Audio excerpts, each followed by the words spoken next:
एक समय की बात है। एक छोटे से गांव में 3 बच्चे रहते थे। आरव, मीरा और छोटू। तीनों हर दिन साथ खेलते, हंसते और नई नई शरारतें करते। गांव का मैदान उनका सबसे पसंदीदा खेलने की जगह थी। एक दिन वे तीनों मैदान में खेल रहे थे कि अचानक मीरा को मिट्टी में कुछ चमकता हुआ दिखा। उसने कहा, अरे ये क्या चमक रहा है? तीनों ने मिट्टी हटाई और अंदर से एक छोटा सा सुनहरा घड़ा निकला। घड़ा बहुत पुराना था, लेकिन उस पर हल्की सी रोशनी चमक रही थी। छोटू थोड़ा डर गया।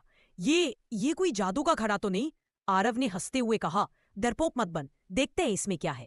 जैसे ही आरव ने घड़ा उठाया, उसके अंदर से एक धीमी सी घंटी जैसी आवाज आई। टुन टुन। तीनों बच्चे चौंक गए।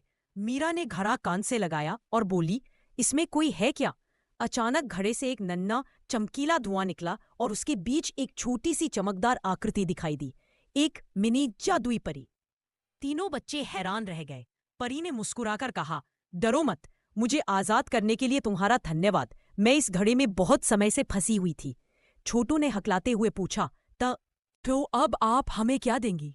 जादू, खिलौने, मिठाई? परी हंस पड़ी। मेरे पास कोई सोना चांदी नहीं, लेकिन मेरे पास एक सीख है जो तुम्हें हमेशा काम आएगी। तीनों ने उत्सुकता से उसकी बात सुनी। परी बोली, तुम्हें हमेशा मिलजुल कर रहना चाहिए। एक दूसरे की मदद करते रहो, क्योंकि असली ताकत टीम वर्क में होती है, न कि जादू में।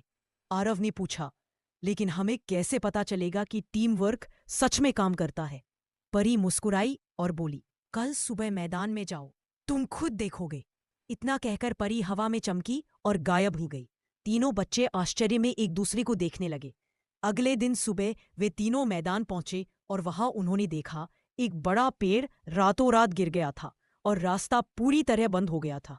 गांव वाले परेशान थे, क्योंकि इसी रास्ते से पानी का घड़ा भरने के लिए नदी तक जाना होता था।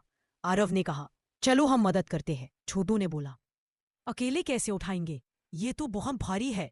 मीरा मुस्कुराई। परी ने क्या कहा था? Team work. मिलकर गांव वालों के साथ पेड़ हटाने की कोशिश की। एक बच्चा रस्सी लाया, दूसरा छोटे छोटे टुकड़ों में डालियां तोड़ता रहा और तीसरा गांव वालों को पानी पिलाता रहा। थोड़ी देर में सब मिलकर रास्ता साफ कर पाए। सब गांव वाले खुश होकर बोले, शाबाश बच्चों, तुमने सच में कमाल कर दिया। आरव, मीरा और छोटू ने एक दूसरे को देखकर मुस्कुराया। अब उन्हें परी की सीख पूरी तरह समझ आ चुकी थी।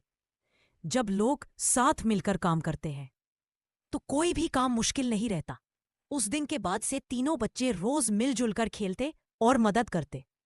परी फिर कभी नहीं दिखाई दी, लेकिन उसकी सीख हमेशा उनके दिल में चमकती रही।